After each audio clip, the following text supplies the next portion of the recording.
Good morning, July 24th, 2022.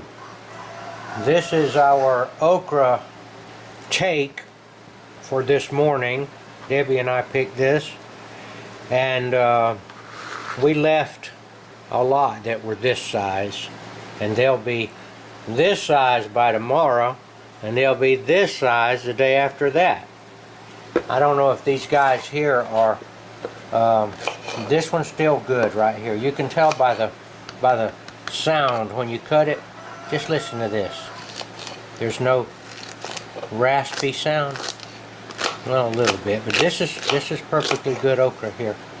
All right, we're going to cook up some okra, some non-slimy okra. This has started to be our favorite method of cooking okra, using the microwave, and I'm using my method of trying to maximize my effort by not cutting one piece at the time.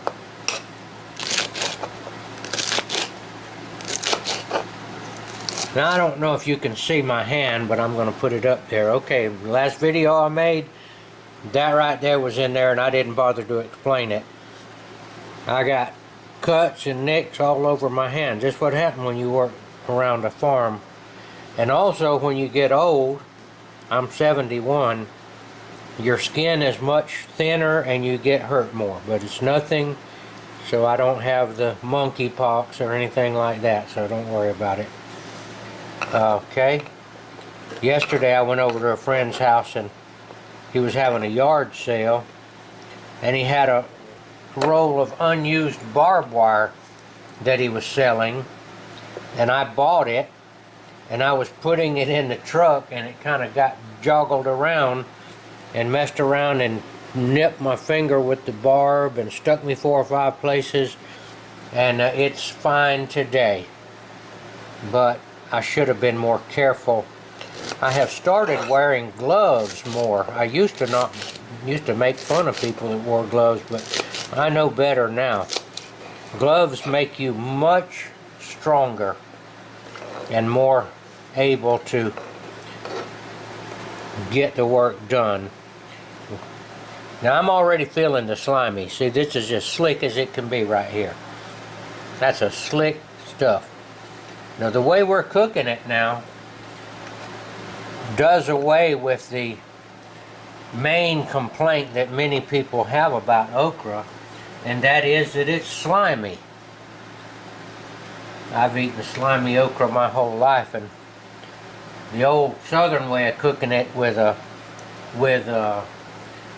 breaded and then cooked in grease also would do away with the sliminess of it by and large. But since we're try to stay away from a lot of bread products and try to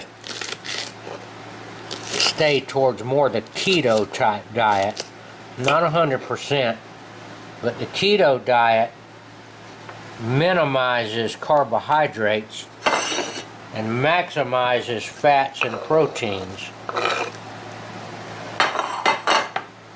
Carbohydrates would be the bread that they used to, that they still do cook okra with. It's also a lot harder to bread that up and all that. So we think this is an excellent way. Just plain boiled okra tastes good, but it does have a slimy type feel in your mouth that people, I have a feeling that those same people wouldn't eat okra if it wasn't slimy. So we're going to cook this okra the non-slimy way and demonstrate it, and I'm going to tell the story that I promised in my last video about Humpty Dumpty that had a great fall, and what the story means, the significance of it, It has a profound spiritual meaning that I'm going to tell you about. God willing, in between cooking this okra. So we'll get back to you in just a minute. Okay, I wanted to show you something about this okra. How you know when it's too, whoa, this is, I don't know if this, what kind of grease this is. Might be bacon grease, or it might be bacon or ham or something like that, I don't know. But it's grease. If it was bar grease, I would use it, but we don't have any bar grease on hand. Okay, we're going to put this in the microwave. You'll notice we added no water. There's plenty of water in this okra. We'll give it 3 minutes. And now I want to show you one thing here about the okra. Now this one here is larger than this one. Alright? I want you to listen. So what this is, it's not just the size. This one right here, listen. It's got a woody. It's woody. This one here is larger, but it doesn't have that. You don't hear that raspiness. So you can't just go by the size. So if you have a pretty big okra, go ahead and pick it and cut into it, you know. So this one here, that's woody. That's too hard right there. You don't want that one. Alright. Back to the Humpty Dumpty story that I was going to tell you about. I'll do it right here, right on the okra cutting area. I'll give it to you first. I got 1 minute and 52 seconds to do this section, this segment. Humpty Dumpty sat on a wall. Humpty Dumpty had a great fall. And all the king's horsemen and all the king's men couldn't put Humpty together again. Alright, we'll start with the fact that, I don't know why they called him Humpty Dumpty. That almost sounds like a kind of a Humpty Dumpty, kind of a fat person. I think in the nursery rhymes they kind of make out like it was an egg or something like that. He sat on a wall. Alright, the wall represents elevating oneself to a position of highness. This is similar to the Tower of Babel or Babel. It's a high place. It's going up. It's very similar, as I told you yesterday, to the hill that Jack and Jill went up. You're elevating or putting yourself up high. But Humpty Dumpty had a great fall, obviously, from that wall. Very much like Jack and Jill had a fall from the hill that they climbed, and they broke their crown. Humpty Dumpty had a great fall, and he obviously got broken all to pieces because all the king's horsemen and all the king's men could not put him back together again. Now when I come back, I'm going to tell you what all the king's horsemen and all the king's men represent, and we'll get on to the rest of the story about what it means.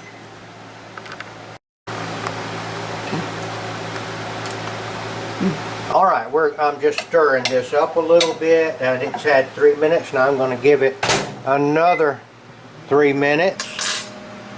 Okay, back to the story of Humpty Dumpty. All the king's horses and all the king's men couldn't put him back together again, so he apparently was broken.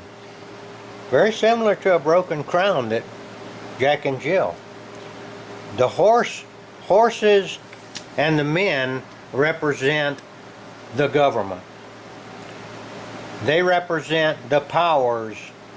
So this Humpty Dumpty was an important person, because we see that if he calls the resources of all of his horses and all of his men, that's his army, that would be his magicians, his soothsayers, his physicians, his wise men, his astrologers, his mechanics, everybody that he had at his disposal couldn't get the man put back together again.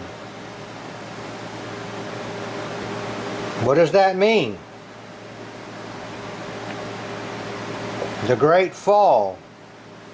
What it means is that human power, no kind of works could get the job done. But that doesn't mean he couldn't be put back together again by the power of God. I want you to think about the story of the Babylonian king that was struck with a strange disease that turned him into a beast for 7 years. And he ate grass for 7 years. And all the king's horsemen, all of his people, they let him stay king. They had rules and laws, and so they just built an enclosure, probably there on the palace grounds, where he could be protected and eat grass. And I guarantee you that, even though the Bible doesn't say it, that the people that were in charge of the protecting the king called in every physician and anybody that thought they might be able to help and figure out what in the world's wrong with the king. So his hair grew long, his fingernails grew out, and his just turned into a wild man, and all he did was eat grass and eat and sleep. But at the end of 7 years, he came back to his senses and became the king again. And as the Bible said, all of his people resorted to him again. In other words, they came to him for advice. He was the king again. All right. So Humpty Dumpty is probably a takeoff, possibly, on that story. And of course, only God could restore. Only God could restore somebody that's been broken in that manner. Gonna put the okra back on, and I'll wind this story up in the next segment. Alright, I have pulled this out and continuing to stir it. Now you see the slime, there's slime on there, you see there's slime. But as time goes, this is good like this, but as more and more cooking goes on in there, that slime will be reduced and reduced, I suppose because the water gets cooked out of it, until it is non-slimy anymore. 3 more minutes is what I'm going to do. Back to Humpty Dumpty. What it means is, there's a saying in the Bible, pride goes before the fall. And that's that same climbing up a hill or sitting on a wall. It's also called pride. And pride is the opposite of humility. God resists the proud, and He loves the humble. Okay, what does it mean to be proud? It means that you think that you're better than other people because of your own efforts.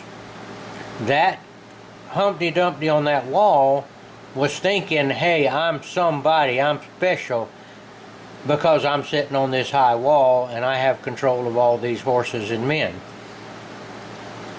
Well, in reality, he was given that power by God, but he took it in his mind that he was responsible.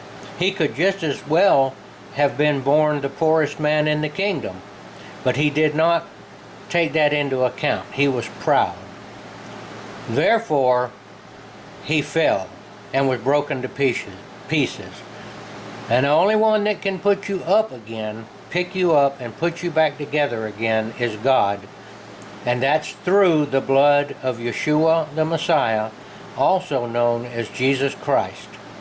And you can be put back together again, and you will be in a more humble condition when you realize that you are not all that you thought you were.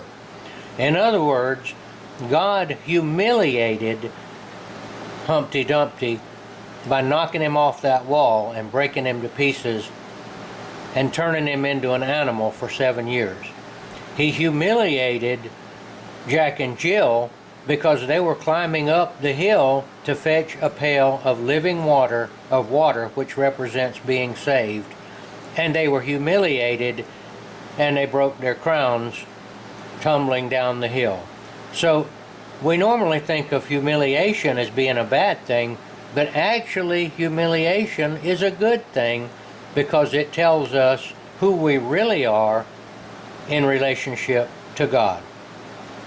So that's the story of Humpty Dumpty, who had a great fall.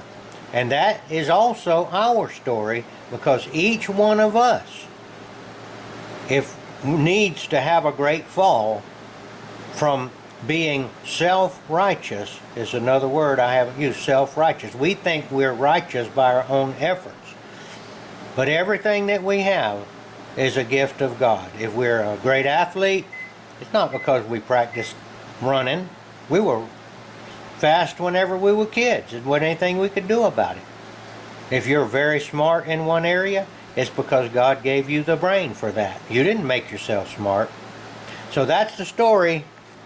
See if you can learn a lesson from it. And if you have any problem with what I'm saying, I guess when I put this on the YouTube channel, you can say something about it, and maybe I'll learn a lesson.